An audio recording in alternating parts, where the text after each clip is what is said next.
வருது, மக்களாட்சி வருது. நல்லாட்சினா எடப்பாடியார் தான். வாக்களிப்பீர் இரட்டை இலையே.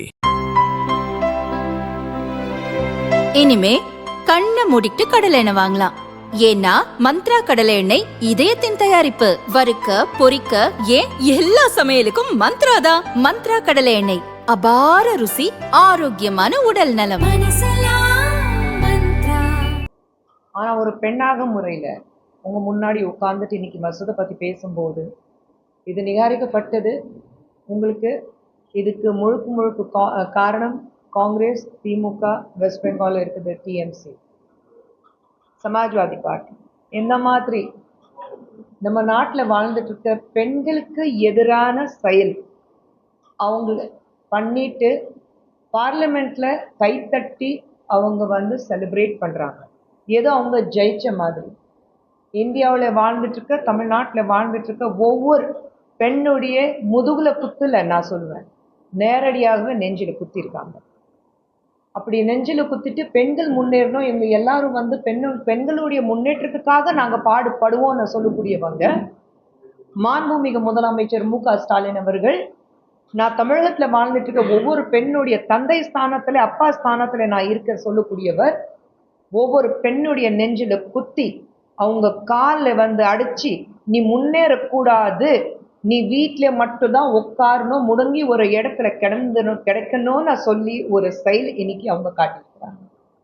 திராவிட முன்னேற்ற கழகம் இருக்கட்டும், காங்கிரஸ் இருக்கட்டும், இந்த கூட்டணி பார்க்கும்போது இந்தியாவிலேயே நம்ம தேசத்திலேயே நடந்த எல்லா வகையான ஊழலுக்கு அவங்க காரணமா இருந்திருக்காங்க. ஒரு காலத்துல உலகத்திலேயே நம்ம தேசம் பார்க்கும்போது, நம்ம பாரத தேசத்தை நோக்கி பார்க்கும்போது ஊழலுக்கு பேர் போன ஒரு தேசம் எது, ஒரு நாடு எது அப்படின்னு நான் சொல்லும்போது வெறும் இந்தியா மட்டும்தான் இருந்தது. ஆனா பிரதமர் மோடி அவர்கள் ஆட்சியிலிருந்து, பாஜக சென்ட்ரலுக்கு வந்ததுலேருந்து நம்ம எந்த அளவுக்கு முன்னேறி இருக்கோம் உலகத்துக்கே தெரியும். இந்த முன்னேற்றம் திராவிட முன்னேற்ற கழகம் அண்ட் காங்கிரஸ்க்கு மட்டும் கண்ணுக்கு தெரியல. பெண்கள் ஒவ்வொரு வகையிலையும் பிரதமர் மோடி அவர்கள் நாரி சக்தி பத்தி பேசிட்டு இருக்கிறாரு. பிரதமர் மோடி அவர்கள் ஒவ்வொரு இடத்துக்கு போகும்போது பெண்களுக்கு முக்கியத்துவம் தரணும்னு அது காமிச்சிட்டு இருக்கிறாரு. எத்தனை பெண்கள் இந்த தேர்தலும் நீங்க பார்த்துட்டீங்கன்னா, எத்தனை பெண்கள் நீங்க முன் வச்சிருக்கீங்க இந்த தேர்தலில், காங்கிரஸ் இருக்கட்டும் அல்லது திராவிட முன்னேற்ற கழகம் இருக்கட்டும். இதே காங்கிரஸ்ல இருந்து அவங்க கட்சியில இருக்கிறவங்க தானே பல பேட்டிகள் கொடுத்தாங்க. அவங்க என்ன சொல்லியிருக்கிறாங்க, எந்த அளவுக்கு பெண்களுக்கு அநியாயம் நடக்குதுன்னு அவங்க சொல்லியிருக்கிறாங்க. இதுக்கு முன்னாடி திராவிட முன்னேற்ற கழகத்தின் பெண்கள் எவ்வளவு அநியாயம் நடந்திருக்குன்னு அவங்க சொல்லியிருக்காங்க. இன்னைக்கு ஒரு நல்ல ஒரு சந்தர்ப்பம் இருந்து நம்ம நாட்டில் வாழ்ந்துட்டு இருக்க பெண்கள் உலகத்திலே எல்லா பெண்களுக்கு சமமா முன்னேறதுக்கு ஒரு நல்ல வாய்ப்பு இருந்தது.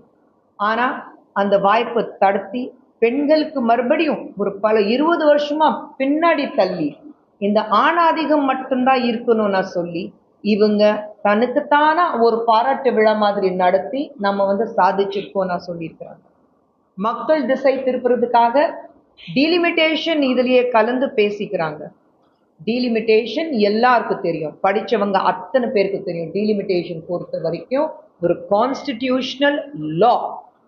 ஆனா அது கூட மக்கள் திசை திருப்புறதுக்காக இவங்க பெண்களுக்கான அது 33% ரிசர்வேஷன் பில் நிகாரிச்சு பெண்களுக்கு மிகப்பெரிய துரோகம் பண்ணியிருக்கிறாங்க. இந்த துரோகத்தை தமிழ்நாட்டில் மட்டுமில்ல, இந்தியாவிலே வாழ்ந்துட்டு இருக்க ஒவ்வொரு தாய்மார்கள் மறக்க மாட்டாங்க. ஏன்னா ஒரு தாய்மார்கள் ஸ்தானத்துல மட்டுமில்ல, நம்ம நாளைக்கு 2047 ஒரு விக்சித் பாரத், ஒரு மிக தூரத்தோடைய நோக்கம் இருக்கணும், ஒரு பார்வை இருக்கணும். அது இல்லை. இன்னைக்கு என்ன செய்யணும், இன்னைக்கு எனக்கு லாபம் என்ன இருக்கும், அந்த லாபத்தை மட்டும்தான் இவங்க செயல்படுறாங்க. இந்த தேர்தலில் நான் மக்கள் திசை திருக்கணும், இந்த தேர்தலில் நான் ஜெயிக்கணும், அதனால்தான் இந்த டிலிமிட்டேஷன் மேல பழி சுமந்துட்டு நான் பெண்களுக்கான அந்த 33% இதோடு நான் தள்ளுபடி பண்றேன். ஆனா இது நான் வேற விதமா மக்கள் மத்தியில கொண்டு போய் சேர்ப்பேன்னா எனக்கு வாக்களிப்பாங்க நம்ம மக்கள். ஆனா தமிழ்நாட்டிலையும் சரி, வெஸ்ட் பெங்கால்லையும் சரி, மற்ற இடத்துல நடக்கிற எல்லா எலெக்ஷன்லையும் பெண்கள் முட்டாள் கிடையாது. பெண்கள் ரொம்ப புத்திசாலிங்க. பெண்கள் முன்னேறுதான் ஒரு நாடு முன்னேறும் பிரதமர் அடிக்கடி சொல்வாரு. ஏற்கனவே நம்ம பார்த்திருக்கோம், பல வகையில காங்கிரஸ் ஆட்சியில இருக்கும்போது எமர்ஜென்சி காலத்திலிருந்து எப்படி பெண்கள் மேல ஒரு அநியாயம் நடந்திருக்கு. அதே மாதிரி நீங்க பார்த்தீங்கன்னா கரெக்டா ஒரு மைனாரிட்டி பெண்கள், இவங்க மைனாரிட்டி பெண்களுக்கு நாங்க நிக்கிறோம், மைனாரிட்டிஸ்க்காக ஒரு அப்பீஸ்மெண்ட் பாலிடிக்ஸ் மட்டும் தான் நீங்க பண்ணிட்டு இருக்கீங்க.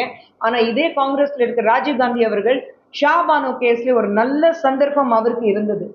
பெண்களுக்கு விடுதலைக்கு வாங்கி கொடுக்கணும் சொல்லிட்டு அந்த ட்ரிபிள் தலாக் அப்போவே அபாலிஷ் பண்ணியிருந்தா 1984 இருந்து இன்னி வரைக்கும் இத்தனை வருடத்துல எவ்வளோ பெண்கள் வந்து ஒரு முன்னேறி இருப்பாங்க, ஒரு அப்பீஸ்மெண்ட் பாலிடிக்ஸ் இல்லாம எழுந்திருக்கும். ஆனா அப்பவே ராஜீவ் காந்தி அவர்கள் எனக்கு எங்கே மத்தவங்க வாக்களிக்க மாட்டாங்க நான் பயந்துட்டு சில பேருடைய பேச்சு கேட்டுட்டு அன்னைக்கு ஒரு சந்தர்ப்பத்தை வீணாக்குனாங்க. அன்னிலிருந்து இன்னி வரைக்கும் பெண்களுக்கு, மைனாரிட்டி பெண்களுக்கு எந்த ஒரு விடுதலை கிடைக்கல.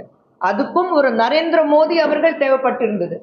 அவர் வந்ததுக்கு அப்புறம் தான் சமமா இருக்கிறது, எல்லா பெண்களுக்கு ரூல் சமமா இருக்கணும். இந்த மைனாரிட்டி பெண்கள் இருந்தாலும் அந்த தாய்மார்கள் ஏன் கஷ்டப்படணும், அந்த ட்ரிபிள் தலாக் சொல்லிட்டு அவங்களுக்கு விடுதலை வாங்கி கொடுத்தாங்க. காங்கிரஸ் பொறுத்த வரைக்கும் நம்ம நாட்டுடைய முன்னேற்றத்துக்காக, நம்ம பெண்களுடைய முன்னேற்றத்துக்காக எந்த ஒரு நல்ல திட்டம் இருந்தாலும் அதுக்கு எதிர்ப்பு தெரிய வச்சிருக்காங்க. அதுக்கு வரலாறே சொல்லுது.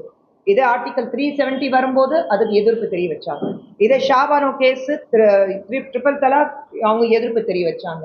இதே வந்து மக்களுக்காக வந்து தொகை வந்து ஒரு டீலிமிட்டேஷன் இருக்கும்போது எதிர்ப்பு தெரிய வைக்கிறாங்க. நான் சொல்றேன், நீங்க இத்தனை ஆண்டுகளாக ஆட்சியில இருந்தீங்க, அப்ப ஏன் இந்த மசோதா நீங்க பாஸ் பண்ணல? இதே டிஎம்கேவோட நீங்க ஆட்சியில இருக்கீங்கல்ல, இதே டிஎம்கே UPA 1 UPA 2 நீங்க இருந்தீங்கல்ல, இதே திமுக காரங்க உங்க கூட்டணியில நீங்க ஊழல் பண்ணும்போது உங்க கூடவே கை கொத்தி உங்க கூடவே நின்றுட்டு இருக்காங்க. அப்போ பெண்களுக்கு மட்டும் வரும்போது ஏன் நீங்க வந்து பெண்கள் நெஞ்சில குத்துறீங்க? முதுகுலை குத்தும் போது நமக்கு தெரியாதவங்க முதுகுலை குத்துவாங்க. ஆனா நான் தான் மக்களுக்காக இருக்கேன்னு சொல்லிட்டு முன்னாடி நெஞ்சில வந்து குத்தி இருக்கீங்க. இன்னைக்கு இந்த தமிழகத்துல இல்ல, இந்தியாவில வாழ்ந்துட்டு இருக்க எந்த தாய்மார்கள் எந்த பெண்களும் மறக்க மாட்டாங்க. விக்சித் பாரத் சொல்லும் போது பெண்கள் முன்னேறினாதான் அந்த விக்சித் பாரத் நோக்கி நம்மளால போக முடியும். ஏன் இவங்க ஒரு நாளாவது 5 வருஷம் கழிச்சு இந்த நாடு எப்படி இருக்க போகுது, இந்த மாநிலம் எப்படி இருக்க போகுது, இந்த தொகுதி எப்படி இருக்க போகுதுன்னு நினைச்சு பார்த்தாங்களா? இந்த தேர்தல்ல அந்த அடுத்த 5 வருஷத்துல என்னால எவ்வளவு சம்பாதிக்க முடியும், எப்படி மக்களை ஏமாற்ற முடியும், அது மட்டும்தான் பண்ணியிருக்காங்க. ஸோ இந்த தேர்தலில் இவங்க வந்து இந்த டீலிமிட்டேஷன் மேலே பழி சுமந்துட்டு தனக்கு தானே பாராட்டு விழா நடத்தி பெண்கள் நெஞ்சில குத்துனதுனால இந்த தேர்தல் அவங்க ஜெயிக்க போறது இல்லை. ஒரு பெண்ணுங்கிறது முறையில 2 பெண் குழந்தைக்கு தாயாக இருக்கிறது முறையில இது வந்து என் குழந்தைங்களுக்கு எனக்கு சமமா இருக்கிறது எல்லாம் என்னோட சகோதரிகளுக்கு ஒரு மிகப்பெரிய துரோகம். திமுக, காங்கிரஸ், வெஸ்ட் பெங்கால இருக்கிற TMC, சமாஜ்வாதி பார்ட்டி எல்லாரும் கலந்து செஞ்சிருக்காங்க. உங்க வீட்டுல இருக்கிற பெண்களுக்கு ஒரு நியாயம், மற்றது உலகத்துல இருக்கிறது நம்ம நாட்டுல வாழ்ந்துட்டு இருக்க மற்ற பெண்களுக்கு வேற நியாயம். இது எந்த வகையிலும் சரியானது எனக்கு தெரியல. இதுக்கு சோனியா காந்தி அவர்கள் என்ன சொல்லிக்கிறாங்கன்னு எனக்கு தெரியல, அவங்க இன்னும் பதில் சொல்லல. இதுக்கு கனிமொழி அவர்கள் என்ன சொல்றாங்கன்னு எனக்கு தெரியல. ஆனா உள்ளுக்குள்ள இருக்கிறது ஒவ்வொரு கட்சியில இருக்கிறது ஒரு பெண்கள் கிட்ட கேட்டு பாருங்க. உண்மையில ஒரு பெண்ணுங்கிறது முறையில உண்மையில இதை சரியாக இருக்கா? ஒரு செகண்ட் அரசியல் தள்ளி வைங்க. ஒரு பெண்ணுங்கிறது முறையில நெஞ்சு தொட்டு சொல்லுங்க, இன்னைக்கு நடந்தது பார்லிமெண்ட்ல நீங்க இந்த 33% இடஒதுக்கீடு பெண்களுக்கு நீங்க செஞ்சது தவறா சரியா? நெஞ்சு தொட்டு சொல்லுங்க. Politics aside, but as a woman, touch your heart and say that what the decision taken at the parliament was the right one. Your conscience will tell you what the biggest liar you are. இது மிகப்பெரிய துரோகம் நிச்சயமாக நம்ம இந்தியாவில் வாழ்ந்துட்டு ஒவ்வொரு பெண்களுக்கு நடந்திருக்கு.